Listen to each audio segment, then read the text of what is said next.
Enzo kalaban ang katiwalian at kasinungalingan, kakampi sa katotohanan at kabutihan. Yan, di ba? If not worse. I mean, do you think now we're totally isolated na in Southeast Asia? So better we move towards the Northeast Asia with Japan, Korea, Taiwan, and towards the Pacific, and meaning New Zealand, Australia, US. Yun ba yung natural na strategic orientation natin? Not by choice, but by circumstances? Well, I would agree na ano na tayo, Richard, outlier na tayo sa ASEAN eh. We no longer share the same strategic interest eh. Of course, may residual, ando pa rin yung yung residual engagement natin sa kanila dahil historically tayo one of the original members ng ASEAN. Pero kung titingnan mo, the way nag-evolve yung defense and foreign policy posture natin, ang nagkakaroon tayo ng shared interest is not with Southeast Asia but rather the Northeast Asian countries. So we're going to Japan, South Korea, of course. If you go much further, aside from the US, siguro Canada and Australia. So yun na yung natin eh, doon na pupunta yung direction ng interest natin. Na kung titingnan natin yung mga economic engagement o economic commitments arising from, let's say, yung trilateral summit, yung engagements with Canada, engagement with Australia, in terms of economic resiliency, doon nare-resolve yung mga problema natin eh. Yung mga gaps natin sa economy. So, ang nakita ko talaga, if we try to be, quote-unquote, Machiavellian about it, we position ourselves at the center. Realist na lang, realist. Medyo sira na yung realist. We want to be realist. We position ourselves as the parang, may sarili tayong hub and spoke mechanism. Tayo yung hub. Southeast Asia, orientation with ASEAN, then a Northeast Asian orientation toward the other countries, yung mga like-minded democracies. So, ganun ang natin, ganun magiging positioning natin. Yeah, I mean, wow, it's crazy. I mean, the reason, it's not like hindi nag-effort si Marcos, di ba? Ilang beses na siya bumisita sa Singapore. Very good yung dynamics niya with Vietnam. Bumisita siya sa Vietnam. He's trying to reach out. Indonesia, Jokowi pumunta dito earlier this year. Si BBM pumunta noong 2022. Parati na sinasabi ASEAN centrality. So ano yun? Parang so for us to be like the rest of ASEAN, essentially we should just shut up on what's happening in the West Philippine Sea. Is that like the only way we can find the Venn diagram overlap with them? Ito yung problema, Richard eh. And we have to give credit to the CCP, to China, yung efficacy ng kanyang geo-economic strategy. Kasi hindi naman, unlike the US na security yung way of linking. Sa China, it's economic. And hindi siya economic na pangmasa. It's economic, ang engagement siya, political elites eh.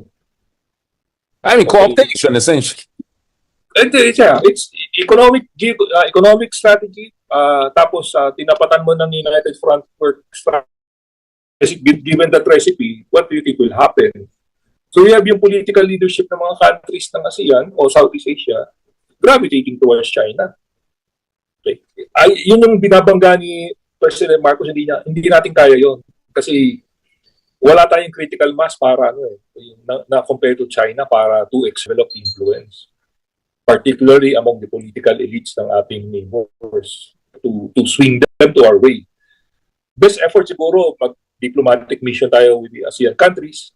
Parang natin, we try to convince them, okay, ito yung position natin diyan. But with low level expectation, we will succeed. At least articulate mo yung natin, yung position na why we are acting this way with respect to China. Ang problema ko sa ganyan position, which I think is the status quo, right? Which is, hayaan mo na lang, let's just go with the flow, tanggapin natin ganyan, is para may pagka-boiling frog na tayo. Kasi ako kasi, my alternative would be, and this is also risky, and it could make things worse, I admit it, is call it out. You shame the rest of ASEAN. Well, forget about some of the countries that we don't have to mention, pero at least Singapore, Malaysia, Indonesia, Vietnam, ito yung mga mahalaga. Well, Vietnam maybe not as much. Na sana naman, di ba? Pakita kayo ng konting solidarity. Sana naman hindi kayo mag-lawyer for China. Hindi kaya baka we have to call it out also a little bit more. Na masyado, we're just taking the punches eh. And parang boiling frog tayo. It's just a matter of time before they completely excise us out of ASEAN through psychological warfare and all. I mean, talking about China and their proxies. Well, we can call them out, no, Richard, pero medyo doubtful ako dun sa yung babardagulan natin na type of calling out. Kasi ASEAN pa rin yan eh, na culture eh. So it's not, they don't want, yung ano ba, concept of face, you have to give them face also. Even if we totally disagree, but we need to provide, look for a parang medium or space na we can articulate yung concern natin, yung, okay, we're calling them out, but hindi naman natin sila pinapahiya. Or maybe we can look for allies within those countries. Kasi I would presume... So minilateral. I mean, that's the only way. Minilateral. Just work directly with Vietnam, a bit with Prabowo. Kasi I'm hopeful on Prabowo na he might turn out like Marcos. Horrible reputation, payon of dictatorship, pero biglang internationalist. Oh, pero ang binabangga mo sa Indonesia, yung ano, economic elites niya. Kasi economic elites niya yung ano eh. Resource exporting to China, yeah. Or nickel, all of that, yeah. So, we don't know yung, I'm not familiar with the dynamics within yung political at economic elites ng Indonesia. But kung malaki yung say ng economic elites nila to policies, government policies, then I think may yung wiggle room o yung space ng leadership ng Indonesia, political leadership ng Indonesia, meron ding konting ano yun, may konting restriction din yun. With respect to yung China policy nila. I don't know. Yeah, I mean, economically, everyone is dependent on China, including the Philippines. I mean, nagsalita yung pinakamayaman na pamilya dito, di ba? Hindi Villar, yung isa, na ingat-ingat tayo, baka naman in trade ganon.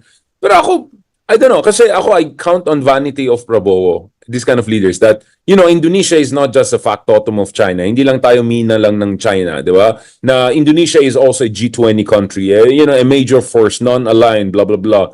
And, you know, a good friend of mine, si Ivan Laksamana, no, from IISS, wrote this very interesting piece about, kung titignan mo yung rhetoric ng China-Indonesia and Indonesia-US, and titignan mo yung number of military exercises, right? Military agreements, ang liit lang sa China, ang laki sa US. So minsan, may pagka-performative din yung Indonesia na they make it look as if they're very balanced, global south, blah, blah, blah. But deep inside, they also don't trust China. They're very worried about Natuna, right? They're very worried about Chinese, you know, infiltration and on a more dark sense, you know, also the anti-China sentiments in Indonesia. They have history of pogroms and all of that. So may anti-communism. I mean, for 25 years, they had no relationship with China during Suharto period, diba? So I don't know. I mean, for me, medyo wild card ng Indonesia. So it's worth investing in. And, you know, who cares about, you know, I don't want to name that other leaders like Hun Sen. Okay, name ko na. But who cares about Hun Sen if you can have Prabowo more sympathetic to you? Or... Well, if that's the case, siguro that would be a leader-to-leader engagement. Eh. President Marcos mismo yung ano. Well, exactly, because Marcos is good in that. Schmoozer yan, di ba? Magaling silang pareho. They can do that. Golf diplomacy. Yeah. So, yun pwede siguro yun. The way you framed it, pwede yun. But of course, there's Vietnam. You mentioned Vietnam already.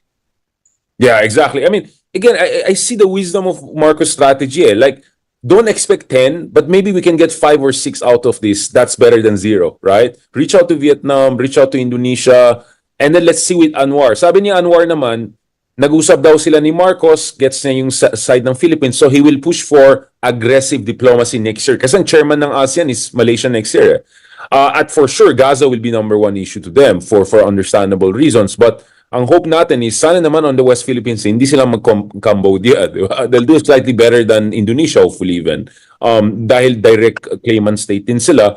So, konting ano naman, di ba? So, ako again, for me, hindi mutual exclusive yan. Once in a while, call out ASEAN 10's shortcomings, but at the same time, accept na may talagang limitasyon yan. Pero minilaterally, go for Prabowo, go for Vietnam, put pressure on Anwar. You know, like, kailangan talaga i-step up natin yung ASEAN diplomacy natin kasi I'm sure we have great diplomats.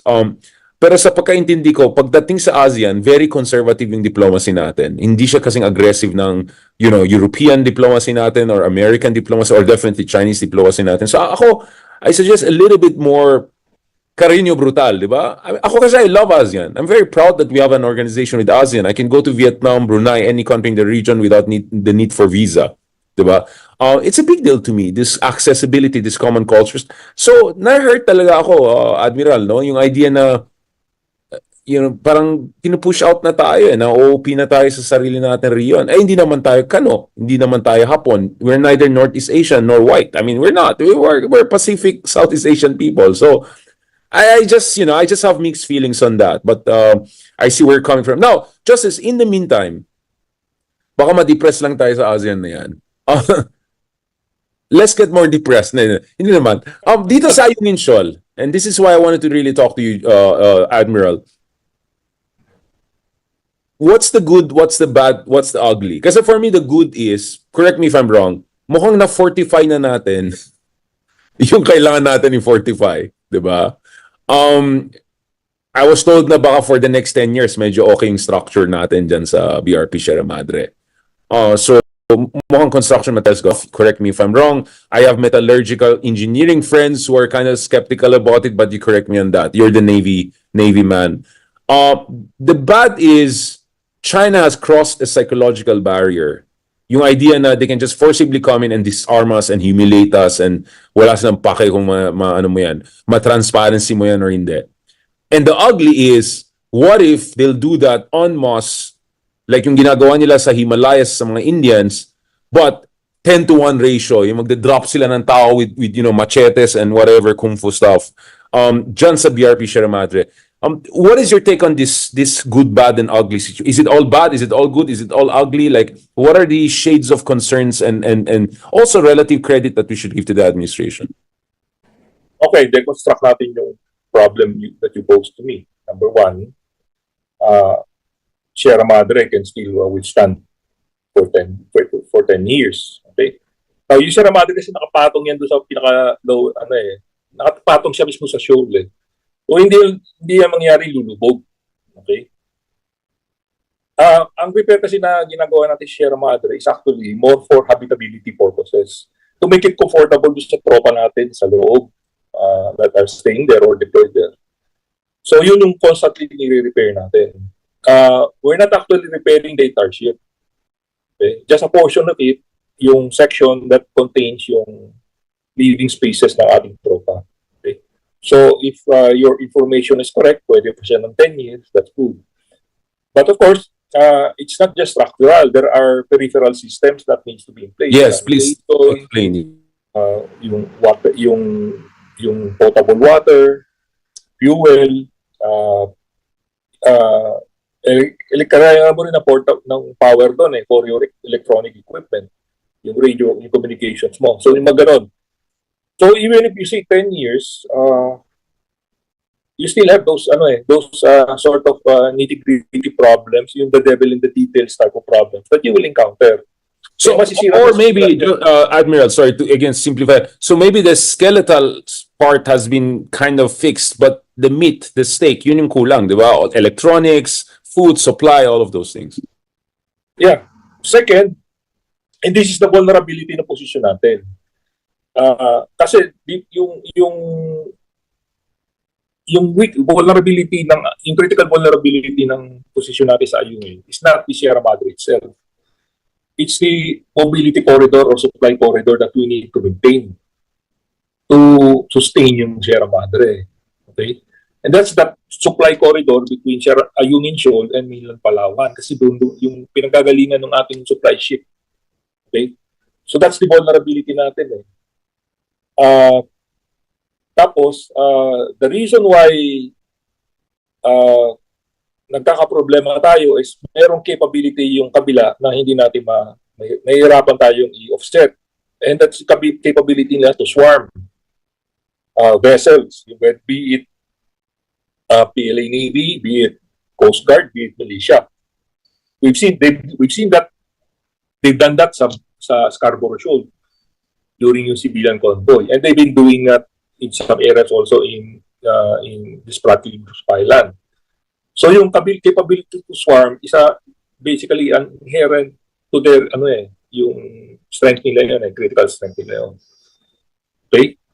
Pangalawa, they've already employed tactics that they borrowed from the border conflict nila with India. So we need to level up also. Yun sa Ladakh and Himalayas, yeah, with the Indians, yeah. Kailangan din tayo ng mag-level up in terms of having melee weapons to be able to at least there's modicum of parity of yung capabilities. Hindi siya lethal pero kailangan siya. Okay? So yun yung problema natin. Now we need to break the cycle yung ano ba yung pwede nating gawin that will break that vulnerability, which is yung dependence ng Sierra Madre to resupply. Okay? Kasi yun yung nila, yun yung inaatake nila kaya nga may blockade sila around as you mentioned. Kasi because they have preponderance of force, they already have they have dominancy control ng the waters around Ayungin Shoal. Even And escalation domination. Yeah, and also even if na-control natin yung loob because nandun Sierra Madre, nako-control nila yung labas kasi hindi natin ma-challenge yung presence nila. Okay? And because they dominate yung paligid, ang natitreaten palagi yung supply corridor natin. Okay? Na dinadaanan ng supply ship. Okay, kaya ang conflict is not sa loob ng Ayungin Shoal, it's in the supply corridor ang labanan. now, Justice, that's the big operational landscape. Now, what about the scenario of them forcibly trying to take over BRP Sierra Madre? Should we be clear na, first of all, ang rules of engagement is our naval forces are sanctioned to use lethal force to defend themselves and to protect our base. And then also that the US and the Americans and the Filipinos have to also signal that the MDT will be activated in an event that the Chinese essentially provoke an armed confrontation, kinetic confrontation. I think, I'm not sure if it's clearly stated, no? But I think we need to restate or be emphatically restate that we are declaring, free fire zone around, let's say, 100 meters around Sierra Madre. Ibig sabihin, pag pumasok ka within that range, pwede kang gamitan ng deadly force. Okay? And dapat communicated sa kabila yun na once you do that, when you fall within that perimeter na natitrate. May hulanong salita na ang ibig sabihin dito ay ang pagkakaisa. Bunyog Party List. Halika na, bunyog party list ka na.